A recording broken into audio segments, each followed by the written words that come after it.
بسم اللہ الرحمن الرحیم۔ سامعین کرام، آپ سن رہے ہیں اردو کہانی زنجیر، جس کے مصنف ہیں شمیم نوید، اور یہ اس سلسلے کی قسط نمبر 22 ہے۔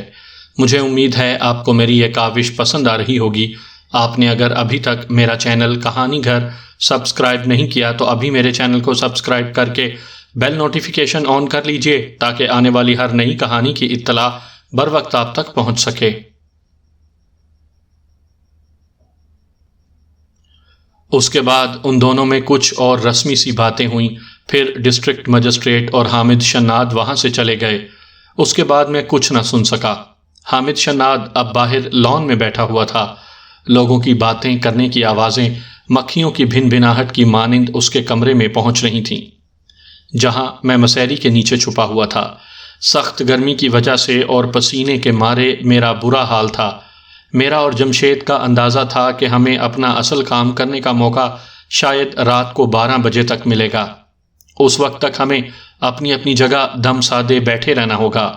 میں سوچ رہا تھا کہ آخر ڈسٹرکٹ مجسٹریٹ نے جس کام کی طرف اشارہ کیا تھا اس کی نوعیت کیا ہوگی، اس کام کا دوسرا حصہ کیا ہو سکتا ہے جس کو انجام دینے کے لیے ڈسٹرکٹ مجسٹریٹ نے شمناد کو کچھ رقم دی تھی۔ اس کی نوعیت مجھے کچھ ایسی ہی معلوم ہوتی تھی جس کے لیے بمبئی میں منگو کے گروہ کے ذریعے مجھے اغوا کروایا گیا تھا۔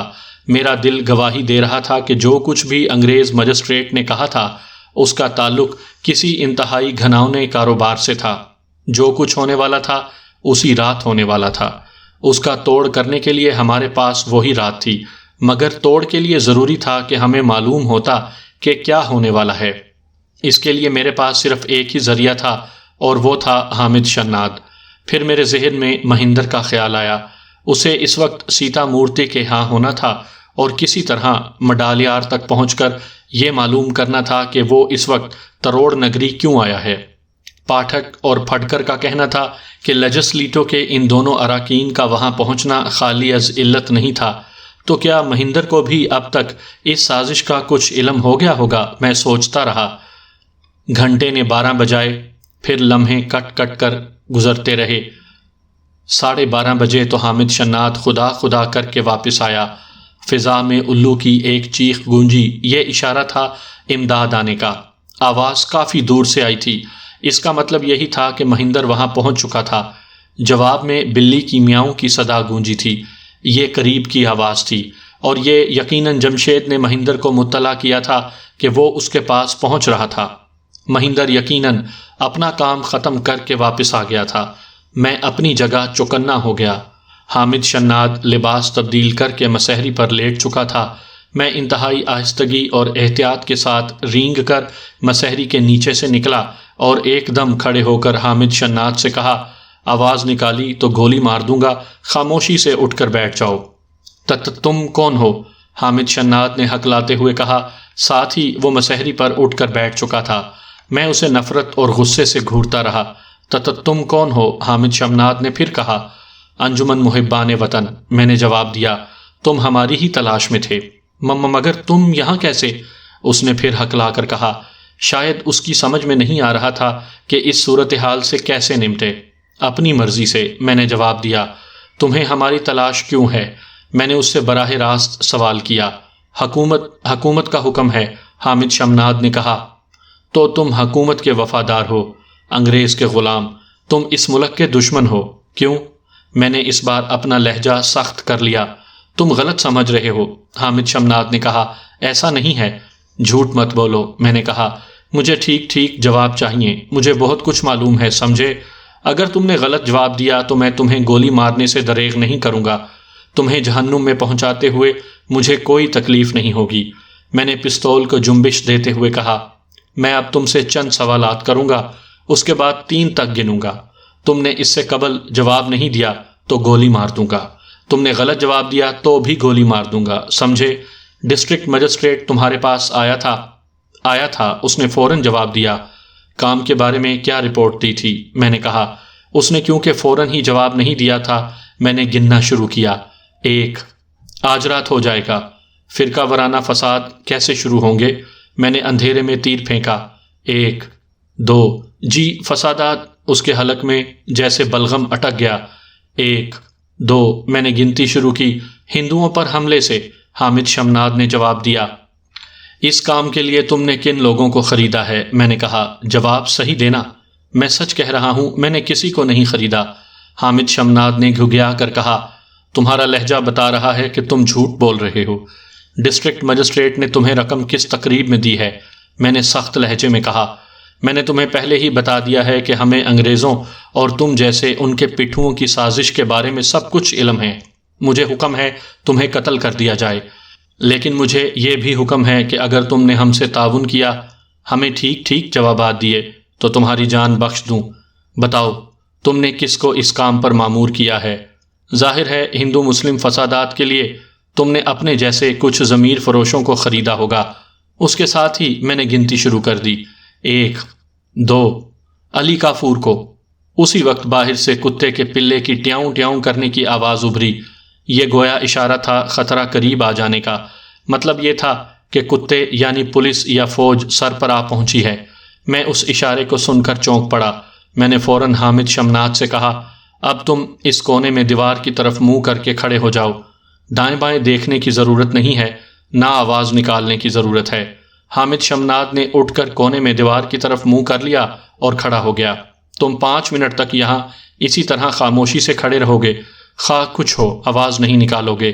اگر تم نے ادھر ادھر دیکھنے کی کوشش کی یا شور مچایا تو اوپر روشن دان میں میرا ساتھی بیٹھا ہے، اس کے پستول کی گولی تمہیں جہنم میں پہنچا دے گی، میں نے کہا، اور بآہستگی اس کمرے سے نکل آیا اور دوسرے کمرے میں داخل ہو کر باغ میں کھلنے والے دروازے کے پاس آ گیا۔ دوسری طرف کئی افراد کے قدموں کی آوازیں ابھر رہی تھیں۔ میں دروازہ آہستگی سے کھول کر باہر آ گیا اور تیزی سے لپک کر سامنے درختوں کے جھنڈ میں پہنچ گیا جہاں گہری تاریکی چھائی ہوئی تھی۔ ابھی میں وہاں پہنچا ہی تھا کہ ایک درخت کی آڑ سے آواز آئی، ادھر آ جائیے۔ یہ آواز جمشید کی تھی۔ مہندر کہاں ہے؟ میں نے دریافت کیا۔ چلیے یہاں سے جلدی چلیے، جمشید نے گھبرائے ہوئے لہجے میں کہا۔ درختوں اور پودوں سے گزرتے ہوئے ہم ڈاک بنگلے کے احاطے کی دیوار تک پہنچ گئے اور درخت پر چڑھنے کے بعد ایک شاخ سے اچھل کر دیوار کے پار زمین پر چھلانگ لگا دی۔ اسی وقت ہم نے ڈاک بنگلے میں شور اور چیخ پکار کی آواز سنی۔ مہندر کہاں ہے؟ میں نے پھر پوچھا۔ پتہ نہیں، ہیڈ ماسٹر پاٹھک کے ہاں پولیس نے چھاپا مارا ہے، پاٹھک کو گرفتار کر لیا گیا ہے۔ تو لالی؟ میں نے گھبرا کر پوچھا۔ لالی محفوظ ہے، جمشید نے جواب دیا۔ پھٹکر نے بتایا ہے وہ سیتا مورتی کی کوٹھی کے باہر ایک درخت پر بیٹھا تھا۔ مہندر کوٹھی میں تھا۔ کوئی 1 گھنٹہ پہلے وہاں پولیس کا دستہ پہنچا۔ تھوڑی دیر بعد اس نے ہیڈ ماسٹر پھاٹک کو پولیس کی حراست میں وہاں سے جاتے دیکھا۔ پھٹکر کی سمجھ میں کچھ نہ آیا۔ وہ وہاں سے اتر کر سیدھا دوڑتا ہوا ہیڈ ماسٹر کے کوارٹر پہنچا اور لالی کو وہاں سے اپنے گھر منتقل کر دیا۔ اس کا مکان ریلوے اسٹیشن کے پاس ہی ہے۔ پھٹکر لالی کو وہاں چھوڑ کر پھر سیتا مورتی کی کوٹھی پر گیا۔ وہ لالی کو اپنے گھر چھوڑ کر ہمیں اطلاع دینے کے لیے یہاں آیا تھا۔ لالی نے ہی اسے الو کی آواز کا اشارہ بتایا تھا۔ یہ رپورٹ بہت پریشان کن تھی۔ تو اب ہم کہاں جا رہے ہیں؟ میں نے دریافت کیا۔ میری کچھ بھی تو سمجھ میں نہیں آ رہا تھا کہ اب ہمارا اگلا قدم کیا ہونا چاہیے۔ ہم پھٹکر کے گھر ہی چل رہے ہیں، جمشید نے کہا۔ اس نے مجھے پتہ سمجھا دیا ہے، بالکل آسان ہے۔ تم سیدھے سیتا مورتی کی کوٹھی جاؤ، وہاں معاملات کو دیکھو، میں نے کہا۔ میں پھٹکر کے مکان پر جاتا ہوں اور لالی سے ملتا ہوں، وہاں حالات دیکھ کر فوراً پہنچتا ہوں۔ زیادہ سے زیادہ 1 گھنٹہ لگے گا مجھے۔ اچھا، خدا حافظ۔ ہم دونوں علیحدہ ہو گئے تھے۔ میرے ذہن میں آندھیاں چل رہی تھیں۔ مختلف اندیشے میرے ذہن میں سر ابھار چکے تھے، اور سب سے بدترین اندیشہ یہ تھا کہ ہم نے پھٹکر پر اعتماد کر کے کہیں غلطی تو نہیں کی۔ اس معاملے میں جو بات اس کی مخالفت میں تھی وہی اس کے حق میں بھی تھی۔ اگر وہ ہمارا مخالف تھا تو پھر اس نے عین اس وقت کیوں خبردار کیا تھا جب پولیس وہاں پہنچ چکی تھی؟ یہ بات اس کے حق میں تھی کہ وہ ہمارا مخالف نہیں تھا، لیکن یہ بھی تو ہو سکتا تھا کہ وہ وہاں محض اس لیے آیا ہو کہ یہ دیکھ سکے کہ آیا ہم پھنس چکے ہیں یا نہیں۔ بہرحال میں چوکنا تھا۔ میں ریلوے لائن کے ساتھ الگ تھلگ بنے ہوئے اس تنہا کوارٹر کے پاس پہنچ چکا تھا جہاں پھٹکر کی اطلاع کے مطابق اس وقت لالی کو موجود ہونا تھا۔ میں سبز گھاس سے بھرے ہوئے میدان پر سینے کے بل کھسکتا ہوا اس مکان کا چکر لگا چکا تھا۔ تمام ماحول پرسکون تھا۔ پھر میں نے دیوار کے قریب پہنچ کر آہستہ سے کوئل کی آواز نکالی۔ چند لمحوں بعد مجھے اس اشارے کا جواب کوئل کی آواز میں مل گیا۔ لالی اندر تھی، کوئی خطرہ نہیں تھا۔ پھٹکر کے بارے میں میرے اندیشے غلط تھے۔ میں چوکنا انداز میں چلتا ہوا دروازے کے پاس پہنچا اور آہستہ سے دستک دی۔ لالی، میں نے سرگوشی میں کہا۔ دروازہ کھل گیا۔ لالی اندر موجود تھی۔ ایک کمرے کے اس کوارٹر میں اندر لالٹین بڑے اداس انداز میں پیلی پیلی زرد روشنی بکھیر رہی تھی۔ شیرازی جی، وہ میرے سینے سے لگ گئی۔ اس وقت وہ بری طرح کپ کپا رہی تھی۔ بھیا کہاں ہیں؟ لالی، میری لالی، حوصلے سے کام لو، میں نے کہا۔ تم ایک وطن پرست لڑکی ہو۔ لالی سے مجھے اس سے زیادہ معلوم نہ ہو سکا تھا جتنا کچھ جمشید نے بتایا تھا، لیکن اتنا اندازہ بہرحال ہو گیا کہ پھٹکر ایک وفادار اور مخلص وطن پرست تھا۔ پھر بھی اس وقت ہم ذرا سا بھی خطرہ مول لینے کے متحمل نہیں ہو سکتے تھے۔ مجھے فوری طور پر سیتا مورتی کی کوٹھی پر پہنچنا تھا۔ وہاں جا کر حالات معلوم کرنے تھے اور مہندر کا پتہ چلانا تھا۔ اس وقت مجھے خود پر بہت غصہ آیا۔ میں جلدی میں یہ بھی تو بھول گیا تھا کہ جمشید سے یہی کہہ دیتا کہ وہ پھٹکر سے فوراً رابطہ قائم کرے۔ میں اسے یہ معلوم کرنے کے لیے روانہ کر سکتا تھا کہ ہیڈ ماسٹر پھاٹک کے بارے میں پولیس کو کس نے اطلاع دی تھی۔ اس انداز پر سوچتے ہوئے ایک مرتبہ پھر مجھے خطرے کا احساس ہوا۔ پاٹھک کے بارے میں جس نے بھی اطلاع دی ہوگی اسے یقیناً پھٹکر کے بارے میں بھی معلوم ہوگا۔ لالی، جلدی کرو، یہاں سے فوراً نکل چلو، میں نے بے تابی سے کہا۔ اب میں یہاں اس پنجرے میں ایک پل کے لیے بھی نہیں رہنا چاہتا تھا۔ ہم وہاں سے نکل آئے، مگر سوال یہ تھا کہ آخر یہ رات ہم کہاں گزاریں گے؟ لالی کو کہاں چھوڑا جائے؟ جمشید اور پھٹکر کے پاس پہنچنا بھی ضروری تھا۔ پھر رات کے وقت ان حالات میں میرا اور لالی کا سڑکوں پر نکلنا بھی ہمیں مشتبہ بنا سکتا تھا۔ پھر میں نے ایک عجیب فیصلہ کیا۔ میں لالی کو ساتھ لے کر پھر ڈاک بنگلے پہنچا، جو آبادی سے الگ تھلگ واقع تھا۔ ڈاک بنگلہ چاروں طرف سے باغ میں گھرا ہوا تھا۔ اس کے آس پاس کوئی عمارت بھی نہیں تھی۔ ہم اندھیرے کا سہارا لے کر تیز تیز قدموں ڈاک بنگلے کے احاطے کی عقبی دیوار کے قریب ہو چکے تھے۔ مجھے یقین تھا کہ پولیس اب تک پورے باغ کو چھان چکی ہوگی اور میری تلاش سے مایوس ہو چکی ہوگی۔ یہ بہرحال ایک قیاس ہی تھا۔ میں راستے ہی میں لالی کو بتا چکا تھا کہ میں نے فیصلہ کیا ہے۔ اس مرتبہ پھر میں نے اسی درخت کو دیوار پھلانگنے کا ذریعہ بنایا جس کے ذریعے ہم پہلے وہاں سے فرار ہوئے تھے۔ دیوار پر جھکے ہوئے گدے میں رسی ڈال کر اس میں تھوڑی تھوڑی فاصلے پر گریں لگانے کے بعد میں نے پہلے لالی کو درخت پر چڑھایا، پھر خود چڑھا اور رسی کھول کر لالی کے ساتھ احاطے کے اندر کود گیا۔ ڈاک بنگلہ تاریک تھا۔ شاید حامد شمناد کو وہاں سے منتقل کر دیا گیا تھا۔ ظاہر ہے اس واقعے کے بعد اس کا وہاں رکنا بعید از فہم ہی تھا۔ میں دل ہی دل میں ان لوگوں کی کم ہمتی پر مسکرایا، لیکن اس وقت یہی کم ہمتی ہمارے لیے پناہ کا سبب بننے والی تھی۔ ڈاک بنگلے کے ملازمین کے کوارٹر اصل عمارت سے تھوڑے فاصلے پر احاطے کی اس دیوار کے ساتھ بنے ہوئے تھے جو اس وقت بنگلے کی عمارت کی دوسری طرف تھی۔ درختوں کے ایک جھنڈ میں لالی کو چھوڑ کر میں نے دونوں پہلوؤں سے اس سمت کا جائزہ لیا جہاں ملازمین کے مکانات تھے۔ وہاں اب بھی دو افراد کھڑے ہوئے ان واقعات پر گفتگو کر رہے تھے جو کوئی پون گھنٹے قبل وہاں پیش آئے تھے۔ ان کی باتوں سے میرے اس خیال کی بھی تصدیق ہو گئی کہ حامد شمناد وہاں سے جا چکا ہے اور ڈاک بنگلہ بالکل خالی ہے۔ پھر وہ دونوں باتیں کرتے ہوئے اپنے اپنے کوارٹروں میں چلے گئے۔ میں واپس جا کر لالی کو اپنے ساتھ لے آیا۔ ایک بڑا سا گملہ برآمدے کے ساتھ ہی رکھا ہوا تھا۔ میں نے لالی کو کاندھوں پر سوار کیا اور اس گملے پر چڑھ گیا۔ میں نے لالی کو برآمدے کی چھت پر چڑھا دیا جہاں سے وہ کمروں کی چھتوں پر آسانی سے پہنچ سکتی تھی۔ اچھا لالی، میں نے آہستگی سے کہا، میں رات ختم ہونے سے پہلے ہی تمہیں یہاں سے لے جاؤں گا۔ وہ چھت پر سینے کے بل لیٹی ہوئی تھی۔ میں تمہارا انتظار کروں گی۔ اس نے ہاتھ لٹکایا اور میں نے اس کی انگلیوں کو چوم لیا۔ مہندر بھی میرے ساتھ ہوگا، میں نے اس کے ہاتھ کو اپنے ہاتھ میں تھام کر کہا۔ اس نے میرے ہاتھ کو کھینچ کر اپنے لبوں سے لگا لیا، پھر کہا، میں تمہیں جانتی ہوں میرے دیوتا۔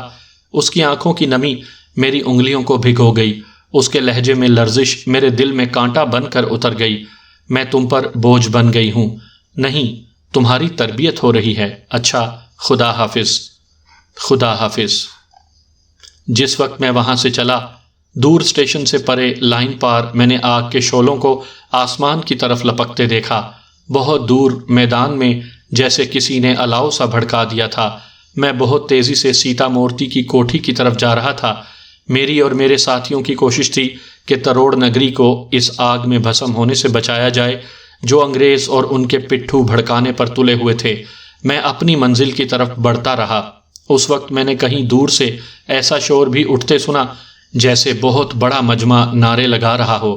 سیتا مورتی کی کوٹھی میں بلب روشن تھے۔ وہاں ایک عجیب سی پر اسرار گرمی کا احساس ہوتا تھا۔ 2 افراد برآمدے میں کھڑے آہستہ آہستہ باتیں کر رہے تھے۔ اندر کمروں میں بھی کچھ افراد بیٹھے نظر آ رہے تھے۔ گیٹ پر مسلح پولیس والے موجود تھے۔ میں نے ایک گھنے درخت کی آڑ لے رکھی تھی۔ مجھے معلوم نہیں تھا کہ پھڈگر اور جمشید اس وقت کہاں ہوں گے۔ ویسے کوٹھی کی اس سمت جدھر میں کھڑا تھا وہ یقیناً نہیں تھے، کیونکہ میں 2 مرتبہ کوئل کی آواز نکال چکا تھا۔ یہ آواز اتنی بلند تھی کہ آس پاس کے درختوں تک یقیناً پہنچ سکتی تھی۔ میں نے آس پاس کا جائزہ لیا۔ فضا میں دور سے ہوا کے دوش پر تیرتی ہوئی آوازیں آ رہی تھیں۔ یہ آوازیں نعروں کی تھیں اور دور آسمان پر سرخی موجود تھی، جیسے کوئی بہت انگارہ انگارہ اپنی سرخ سرخ روشنی بکھیر رہا ہو۔ ایک لمبا چکر کاٹ کر میں کوٹھی کی دوسری سمت پہنچا۔ یہاں درخت زیادہ بھی تھے اور گھنے بھی۔ چھپنے کے لیے اس سے بہتر مقام اور کوئی نہیں ہو سکتا تھا، کیونکہ یہاں سے کوٹھی کا بڑا حصہ نظر آتا تھا۔ میں ادھر پہنچا ہی تھا کہ میں نے مخصوص اشارہ سنا۔ چند لمحوں بعد میں اس درخت پر موجود تھا جہاں جمشید نے ڈیرا جما رکھا تھا۔ پھڈگر کہاں ہے؟ میں نے پوچھا۔ میں نے اسے بھیج دیا تھا، جمشید نے کہا۔ شاید میں نے اسے وہاں بھیج کر غلطی کی ہے۔ کہاں بھیجا ہے؟ میں نے سوال کیا، یہ معلوم کرنے کے لیے کہ پولیس ہیڈ ماسٹر پھاٹک تک کس طرح پہنچی، اور یہ بھی معلوم کروانے کے لیے کہ کیا مہندر بھی پولیس کے نرغے میں ہے۔ جمشید نے جواب دیا، تم نے اچھا کیا۔ ویسے کیا مہندر کے بارے میں کچھ علم نہیں ہو سکا؟ میں نے جمشید سے سوال کیا۔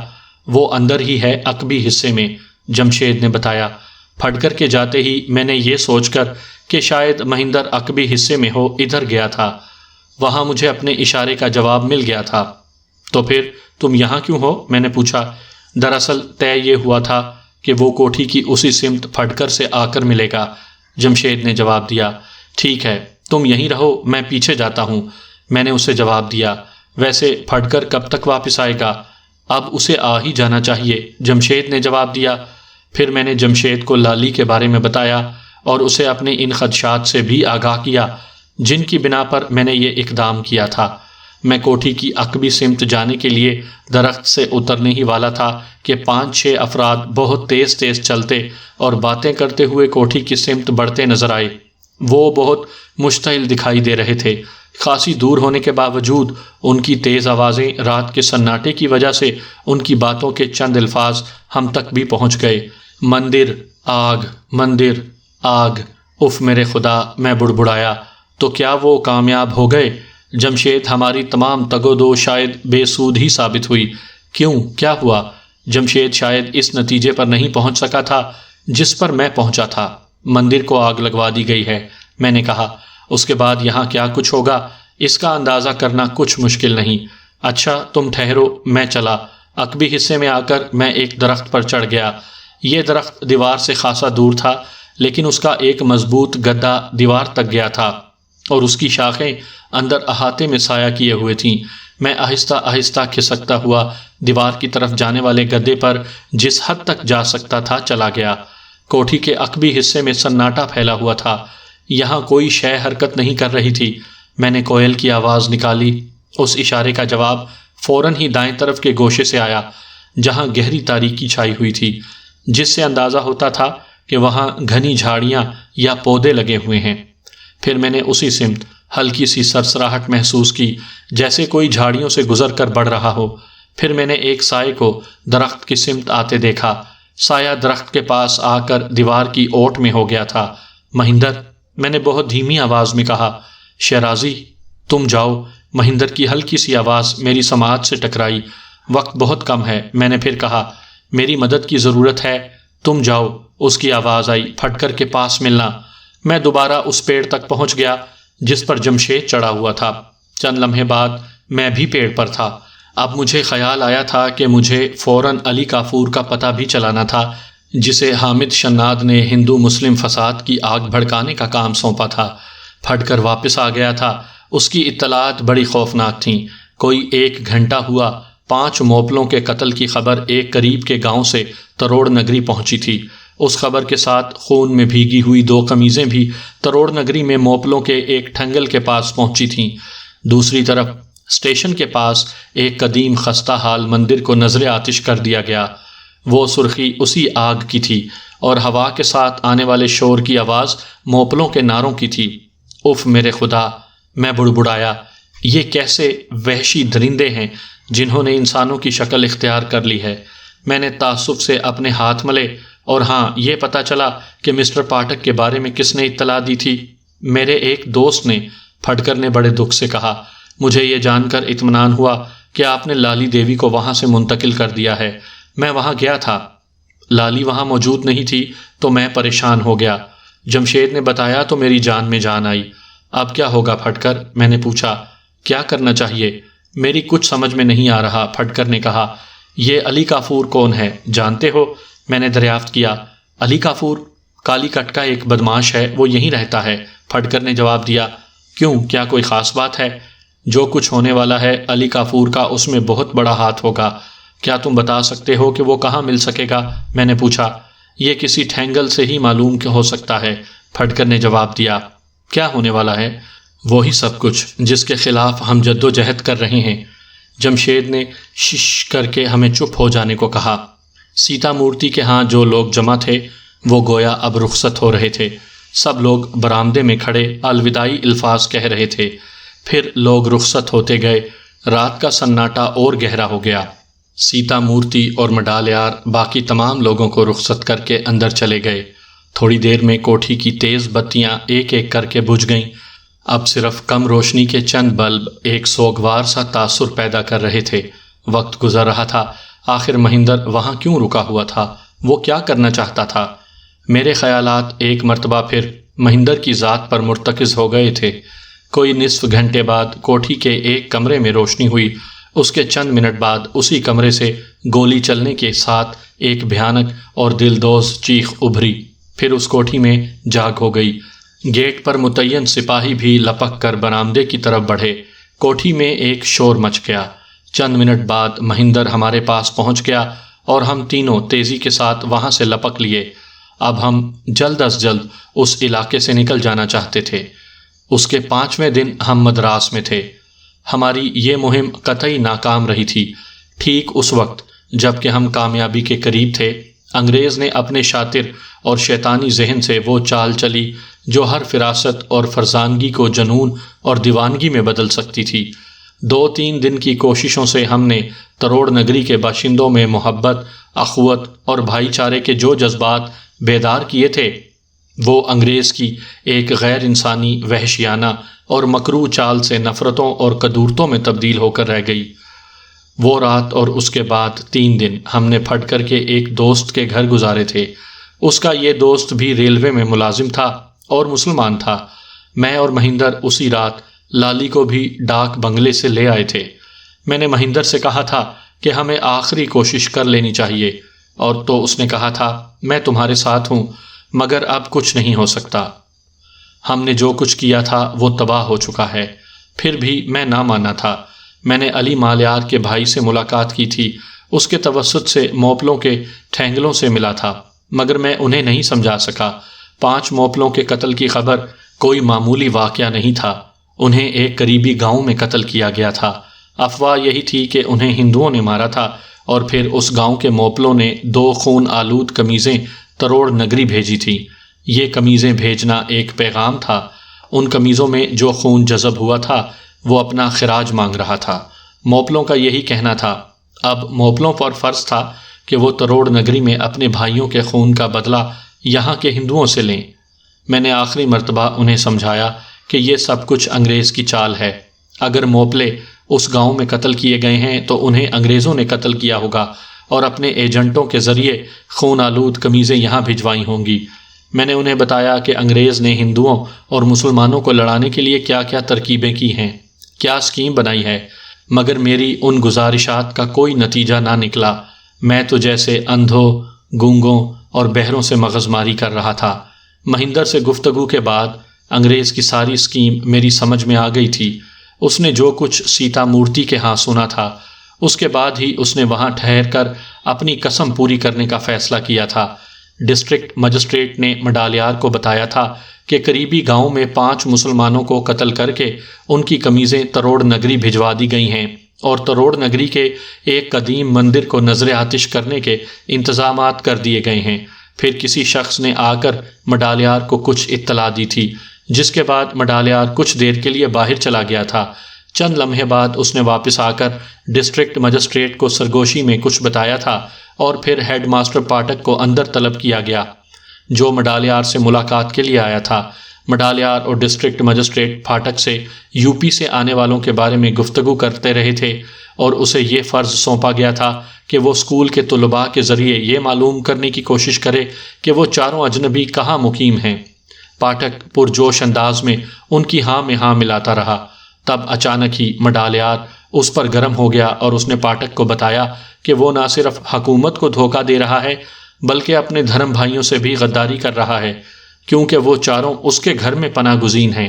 پاٹھک نے اس کی تردید کی تو اس شخص کو پیش کیا گیا جس نے مخبری کی تھی۔ پھر چند منٹ بعد ہی پاٹھک کو گرفتار کر کے لے جایا گیا۔ ڈسٹرکٹ مجسٹریٹ نے پولیس کو حکم دیا تھا کہ پاٹھک کی موجودگی ہی میں اس کے گھر پر چھاپا مارا جائے اور چاروں کو گرفتار کیا جائے۔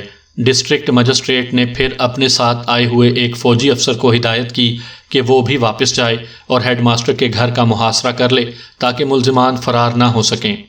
مہندر جانتا تھا کہ وہاں لالی کے سوا کوئی نہیں ہے، مگر اس وقت وہ ایسی جگہ چھپا ہوا تھا جہاں سے اس کا نکلنا ممکن نہیں تھا۔ وہ اپنی بہن کے لیے پریشان تھا، مگر اس نے یہی سوچا کہ اسے کوئی جذباتی فیصلہ نہیں کرنا چاہیے۔ اگر وہ آزاد رہا تو لالی کی رہائی کے لیے کوئی اقدام کر سکتا ہے، کوشش کر سکتا ہے۔ اگر گرفتار ہو گیا تو لالی کی رہائی کے لیے کچھ بھی نہ ہو سکے گا۔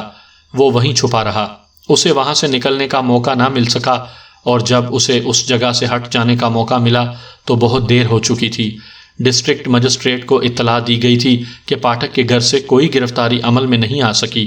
ڈسٹرکٹ مجسٹریٹ اپنے سر کے بال نوچتا اور گالیاں بکتا رہا۔ مہندر کو لالی کی طرف سے اطمینان ہو گیا تو اس نے ٹھنڈے دل سے حالات کا جائزہ لیا۔ تروڑ نگری میں ہندو مسلم فسادات کے لیے تمام انتظامات مکمل ہو چکے تھے، انسانی خون بہہ چکا تھا اور مہندر نے اپنی قسم پوری کرنے کا فیصلہ کیا تھا۔ وہ بھیانک چیخ جو ہم نے درخت پر بیٹھے ہوئے سنی تھی، سیتا مورتی کی آخری چیخ تھی۔ مہندر نے اسے بیدار کر کے گولی ماری تھی۔ پھر ہم وہاں سے چل دیے تھے اور لالی کو لے کر پھٹکر کے دوست کے ہاں جا کر پناہ لی تھی، اور ایک مرتبہ پھر موپلوں کو معقولیت پسندی اور عقل و دانش کا راستہ دکھانے میں ناکام ہو کر مایوس و دل گرفتہ واپس آئے تھے۔ انگریز ہمیں شکست دے چکا تھا۔ اس رات ہم پر ایک اور حقیقت کا انکشاف بھی ہوا۔ تروڑ نگری میں فضا جتنی کشیدہ تھی، کسی سے ڈھکی چھپی نہیں تھی، مگر انگریز فوج اور پولیس رات کے وقت کہیں بھی ہمیں گشت پر نظر نہیں آئی، حالانکہ گزشتہ شب ہی کئی سرکاری عمارتوں کو آگ لگا دی گئی تھی۔ دن میں بھی یہ عمل دہرایا گیا تھا۔ یہ ایسے حالات تھے جن میں قانون نافذ کرنے والے اداروں کو حرکت میں ہونا تھا، مگر یوں لگتا تھا کہ انگریزوں کو اس سے کوئی دلچسپی نہیں۔ صبح پھٹکر کا دوست خبر لایا کہ رات کو تروڑ نگری سے گزرنے والی ایک ٹرین ڈسٹرکٹ مجسٹریٹ کے حکم سے روکی گئی۔ یہ ٹرین تروڑ نگری پر نہیں ٹھہرتی تھی۔ ڈسٹرکٹ مجسٹریٹ فوج اور پولیس کے اس دستے سمیت جو یہاں اپنے ساتھ لایا تھا واپس کالی کٹ چلا گیا۔ تمام رات جلتے ہوئے مندر سے آگ کے شعلے بھڑکتے رہے۔ تمام شب موپلوں کی آبادی سے نعروں کی آوازیں سنائی دیتی رہیں۔ صبح یہ خبر عام ہو چکی تھی کہ فوج اور پولیس تروڑ نگری کے لیے چتا میں تبدیل ہو گئے۔ نعروں کی آوازیں چیخوں، کراہوں، بین اور نوحوں میں تبدیل ہو گئے۔ اگلے 2 دن تروڑ نگری میں آگ اور خون کی ہولی کھیلی جاتی رہی۔ موپلا بغاوت کا آغاز ہو چکا تھا۔ تب یوں ہوا کہ انگریز کی قانون پسندی بیدار ہو گئی۔ وہی ڈسٹرکٹ مجسٹریٹ جو تروڑ نگری کو جہنم بنا کر رات کے اندھیرے میں فوج اور پولیس لے کر فرار ہوا تھا، 150 انگریز فوجیوں کا ایک دستہ لے کر تروڑ نگری میں آ دھمکا۔ متحارب موپلوں اور ہندوؤں پر مشین گن سے زبردست فائرنگ کروائی گئی۔ یہ فائرنگ اتنی شدید تھی کہ چند منٹوں میں 1000 افراد ہلاک اور چند 100 زخمی ہو گئے۔ ان متحارب گروپوں کو چاروں طرف سے گھیر کر مارا گیا۔ فوجیوں اور پولیس والوں کو حکم تھا کہ وہ گولی اس طرح چلائیں کہ کم سے کم گولیاں ضائع ہوں اور زیادہ سے زیادہ انسان شکار کیے جائیں۔ ہم چاروں بھی یہ وحشیانہ کھیل دیکھ رہے تھے۔ اس وقت ہم اس میدان جنگ سے تھوڑے ہی فاصلے پر محفوظ مقام پر تھے۔ لوگ دیوانہ وار جان بچانے کے لیے چاروں طرف بھاگ رہے تھے۔